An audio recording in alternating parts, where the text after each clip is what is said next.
తిరుమల కొండ భక్తులతో కిటకిటలాడుతుంది. సర్వదర్శనం కోసం 24 గంటలకు పైగా క్యూ లైన్లలో వెయిట్ చేయాల్సి వస్తుంది. ఇంత సమయం క్యూలో ఎదురు చూస్తూ భక్తులు ఇబ్బందులు పడుతున్నారు. ఈ సమస్యకు పరిష్కారంగా తిరుమల తిరుపతి దేవస్థానం అధికారులు కొత్త దారులు తెరిచారు. క్యూ లైన్ లో ఎక్కువ టైం ఎదురు చూడాల్సిన అవసరం లేకుండా రీ ఎంట్రీ విధానాన్ని అమల్లోకి తీసుకొచ్చారు. సర్వదర్శనం టోకెన్ ఉన్న భక్తులకు రీ ఎంట్రీ అవకాశం ఇస్తున్నారు.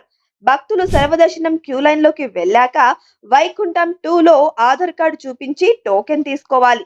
గంటల తరబడి కంపార్ట్మెంట్ లో వెయిట్ చేయలేని వారు బయటకు వెళ్ళాలి అనుకుంటే 17వ కంపార్ట్మెంట్ దగ్గర రీ ఎంట్రీ పాస్ ఇస్తారు. అక్కడే ఉన్న ఎగ్జిట్ పాయింట్ నుంచి బయటకు వెళ్ళొచ్చు. ఆ సమయంలో తప్పనిసరిగా టోకెన్ స్కాన్ చేయించుకోవాలి.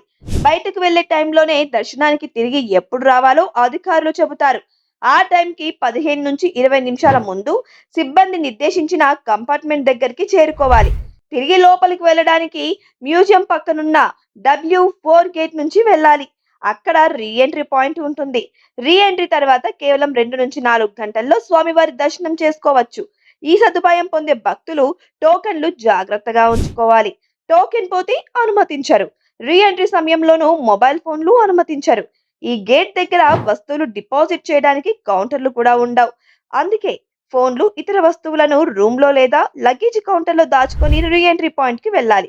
ఈ జాగ్రత్తలు తీసుకుంటే గంటల తరబడి వెయిట్ చేయకుండా నిర్ణీత సమయంలో వెళ్లి వేగంగా స్వామివారి దర్శనం చేసుకోవచ్చు.